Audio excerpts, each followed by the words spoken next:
नमस्कार मंडळी, कसमळे रेसिपीमध्ये परत एकदा नवीन व्हिडिओमध्ये तुम्हा सर्वांचं स्वागत आहे।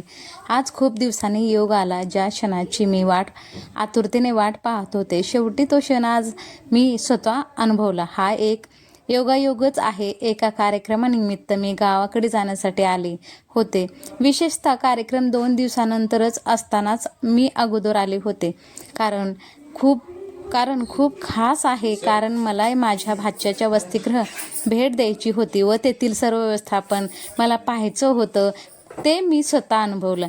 आपल्या सर्वांनाच माहीत आहे, शिक्षणामध्ये सर्वात अगोदर पुणे या जिल्ह्याचे नाव घेतलं जाते, परंतु अगदी कमी कालावधीमध्ये शिक्षणाच्या बाबतीत नावलौकिक झालेला जिल्हा म्हणजेच लातूर। या लातूरमध्ये आमच्या भाच्याची वसतिगृह आहे।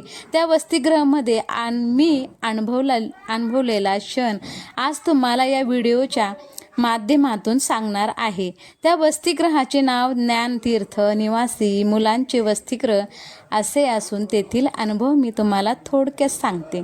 खरंच खूपच छान असतं वसतिगृहाचं जीवन। यामध्ये मुलांवर केलेले संस्कार, त्यांना लागलेली छान सवय, आईवडिलांपासून दूर असल्यानंतरच त्यांच्याबद्दल निर्माण होणारा आदर, या सर्व गोष्टी मी आज अनुभवल्या।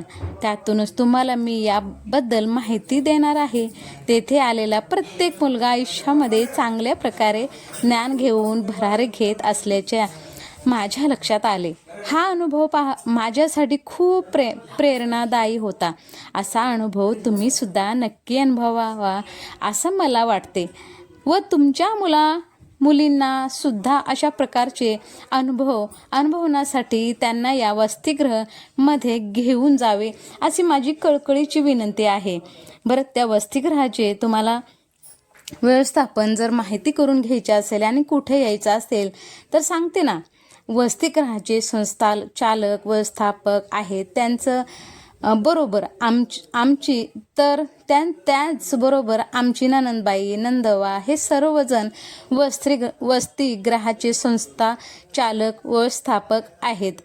आणि वसतिगृहाचे नाव तर एकदम सोपं आहे ना, ज्ञानतीर्थ निवासी बॉईज हॉस्टेल, प्रकाशनगर, लातूर।